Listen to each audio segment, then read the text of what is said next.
हमेशा आइन में तरमीम जो है वो लार्जर कंसेंसस डेवलप करके की जाती है।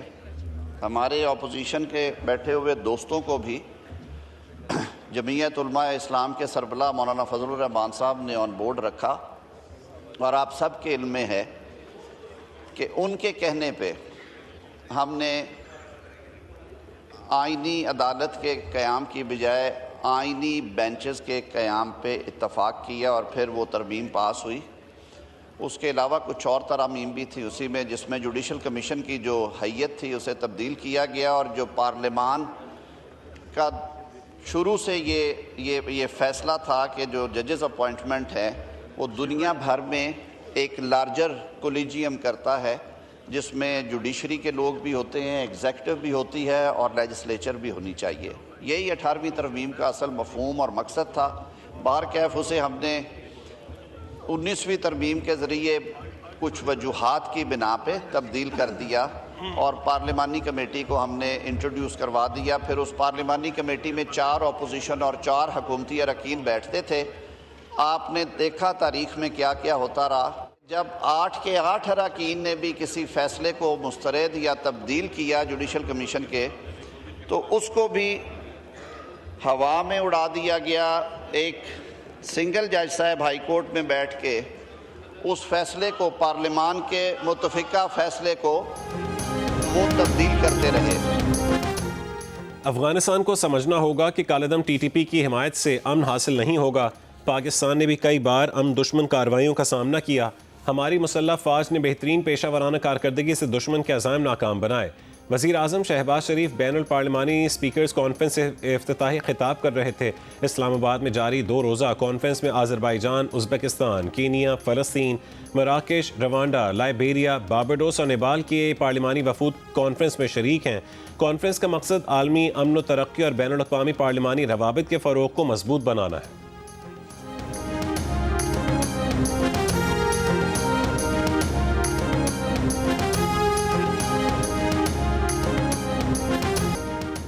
तहरीक इंसाफ के सेनेटर बैरिस्टर अली जफ़र ने कहा है कि 27वीं तरमीम के खिलाफ अपील दायर की जा सकती है, मगर मसला यह है कि अपील किस अदालत में दायर की जाए, सुप्रीम कोर्ट या आइनी अदालत में। अगर आइनी अदालत में जाएंगे तो फिर फैसला मुश्किल है। प्रोग्राम कैपिटल टॉक में गुफ्तगू।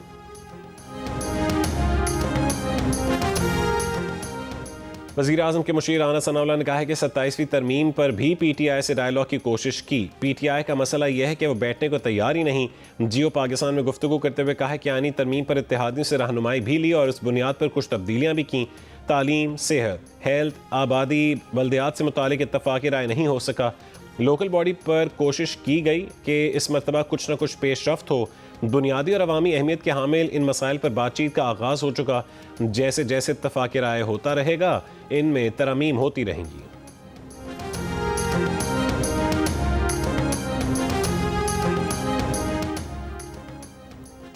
वज़ीर क़ानून आज़म नज़ीर तारा ने कहा है कि 27वीं तरमीम में अदलिया की आज़ादी पर कोई समझौता नहीं किया गया।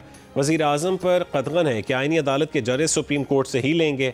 प्रोग्राम आशा अज़ेब खानज़ादा के साथ में गुफ्तगू करते हुए कहा है कि चीफ जस्टिस से मुशावरत करते तो ये कोड ऑफ कॉन्डक्ट की खिलाफ वर्जी होती। आइनी बेंचेस बनाए तो हम पर तनकीद हुई कि हम बेंच खुद बनाते हैं।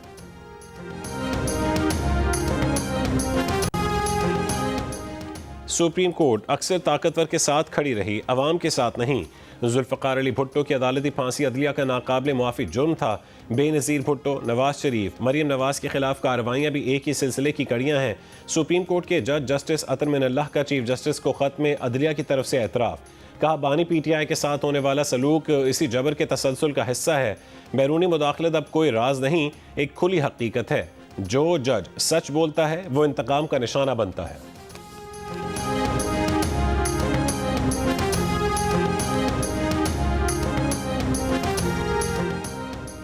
इस्लामाबाद की इंसदाद दहशतगर्दी अदालत ने संजानी जलसा केस में सेक्रेटरी इत्तलात PTI शेख वकास अकरम के वारंट गिरफ्तारी जारी कर दिए।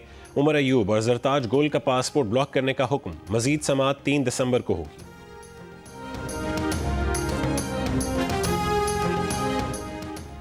वज़ीर दिफा ख्वाजा आसिफ ने कहा है कि तालिबान से दोबारा बात हो सकती है। तुर्की और कतर को कोई इम्कान नज़र आया है तो वो राबता कर रहे हैं। पाकिस्तान अपने दोस्तों को इनकार नहीं कर सकता। अगर हमारे दोस्त काबिल अगर हमारे दोस्त काबुल से कोई चीज़ हासिल करने के बाद ऑफ़र कर रहे हैं तो हम भाइयों को इनकार नहीं कर सकते। तालिबान ज़बानी कलामी तमाम मसाइल को मानते थे मगर लिख कर देने को तैयार नहीं। काबुल की हुकूमत एक इकाई नहीं है।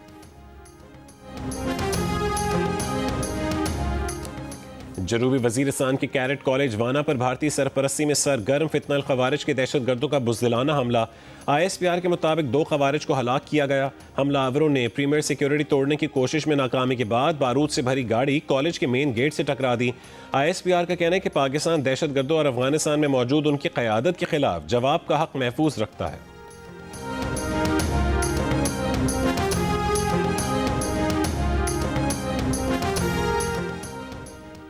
पाकिस्तान ने कहा है कि अफगानिस्तान में मुकीम दहशतगर्द गिरोहों को गैर कानूनी असलहे तक रसाई इलाकाई अमन के लिए संगीन खतरा है। अक़वाम मुत्तहिदा की सलामती काउंसिल में पाकिस्तान के मुस्तकिल मंदूब आसिम इफ्तिखार अहमद ने कहा कि दहशतगर्द तंजीमें अफगानिस्तान से खुलेआम कार्रवाइयाँ कर रही हैं। दहशतगर्द गिरोहों को खित्ते के एक बड़े तकरीबी किरदार की माली और अमली मदद हासिल है। आलमी बरादरी अफगान अबूरी हुक्काम को अपनी जिम्मेदारियों और वादों पर अमल दरामद का पाबंद बनाए।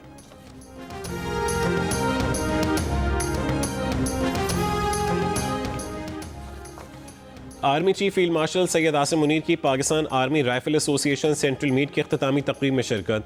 शुरका से गुफ्तगू करते हुए शानदार निशानाबाजी को सराहा। फील्ड मार्शल ने कहा है कि निशानाबाजी में महारत फौजी तरबियत का बुनियादी हदफ होना चाहिए। मुकाबलों में पाक फौज, पाक फ़ज़ाइया, पाक बहरिया, civil arm forces, Punjab, Sindh, KP, Balochistan और फेडरल राइफल एसोसिएशन की नुमाइंदगी भी शामिल थी। पाक फौज ने तमाम 4 इंटर सर्विसेज मुकाबले अपने नाम किए। आर्मी चीफ की मिलिट्री कॉलेज जेहलम की 100 साल तकरीबात में भी बतौर मेहमान खुसूसी शिरकत। फील्ड मार्शल ने यादगार और कॉलेज म्यूजियम का इफ्तिताह किया। कहा यह इदारे की 100 साल शानदार खिदमात और विरसे की यादगार है।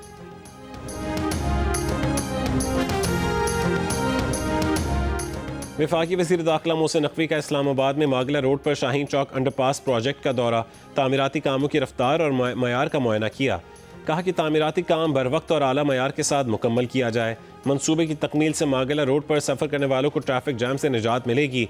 जल्द तकमील यकीनी बनाने के लिए वर्क फोर्स बढ़ाने की हिदायत।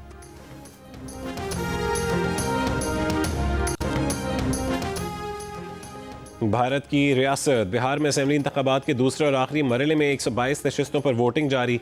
भारतीय मीडिया के मुताबिक सुबह 9 बजे तक 14% से ज़ायद वोट पोल हो गए। 20 अजला में 3 करोड़ 70 लाख वोटर्स हक़ रायदही इस्तेमाल कर रहे हैं। 1302 उम्मीदवारों में 136 ख़वातीन और 1 ख्वाजा सरा भी शामिल है। दूसरा मरहला वज़ीर आला नीतीश कुमार की हुकूमत के लिए फैसला कुन समझा जा रहा है। 12 वज़रा भी किस्मत आजमा रहे हैं। रियासत की इंतखाबात में हुक्मरान BJP और जनता दल के इत्तेहाद का मुकाबला अपोजिशन जमात कांग्रेस और लालू प्रसाद यादव की जमात राष्ट्र जनता दल से है। इंतखाबात का हतमी नतीजा 16 नवंबर को आने का इम्कान है। नई दिल्ली कार धमाके के बाद मोदी हुकूमत की हमेशा की तरह हकीकत छोड़कर अपनी बनाई कहानी सामने आ गई। धमाके के यानी शाहिद धर्मेंद्र के मुताबिक गाड़ी के अंदर 4 जली हुई लाशें मिली हैं। 2 अफराद बाहर हलाक और 1 जख्मी हुआ। सफ़ेद रंग की मारुति गाड़ी थी, नंबर प्लेट हरियाणा की थी।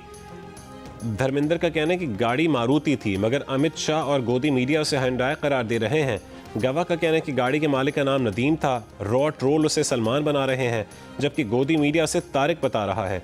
नई दिल्ली में लाल किला मेट्रो स्टेशन के करीब गाड़ी में धमाके में 10 अफराद हलाक और 24 जख्मी हुए।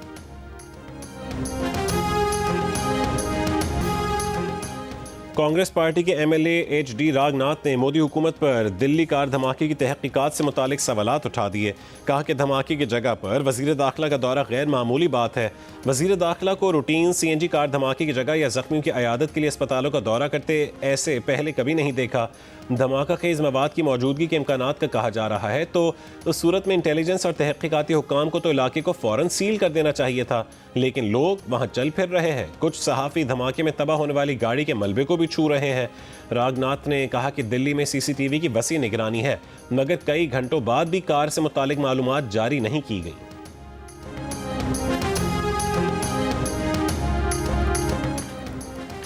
अमरीकी सदर डोनाल्ड ट्रंप ने कहा है कि भारत के साथ नया मुआहदा कर रहे हैं जो माजी के मुआहदों से बिल्कुल मुख्तलिफ होगा। भारत के साथ तिजारती डील के करीब हैं। भारत के लिए अपने एलची सर्जियो गौर की हलफ बर्दारी के मौके पर गुफ्तगू में ट्रंप ने यह भी कहा कि शाम के सदर के तुर्की के सदर उर्दवान के साथ अच्छे ताल्लुकात हैं। हम इसराइल के साथ मिलकर शाम के साथ ताल्लुकात बेहतर बनाने पर काम कर रहे हैं।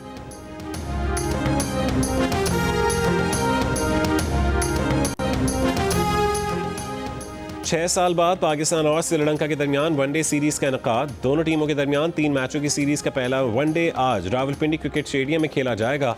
मैच पाकिस्तानी वक्त के मुताबिक दोपहर 2:30 बजे शुरू होगा। दूसरा वनडे 13 नवंबर जबकि तीसरा 15 नवंबर को खेला जाएगा।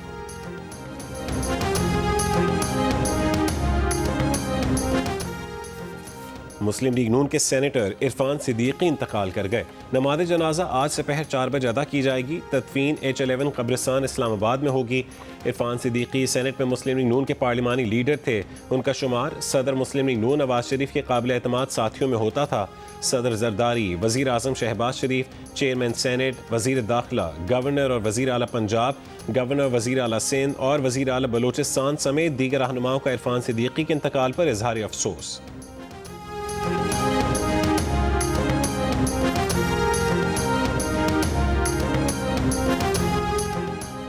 बलूचिस्तान भर में 3 रोज़ के लिए मुसाफिर बस ट्रांसपोर्ट मुअत्तल कर दी गई। जारी नोटिफिकेशन के मुताबिक ट्रांसपोर्ट बंद रखने का फैसला अमन अमान की सूरत हाल के पेश नज़र किया गया।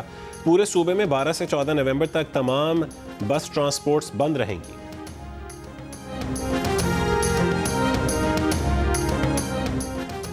और इस साल का बुकर इनाम हंगरी निजात बरतानवी मुसन्निफ डेविड ज़ाले ने जीत लिया। डेविड ज़ाले को ये इनाम उनके नावल द फ्लैश पर दिया गया।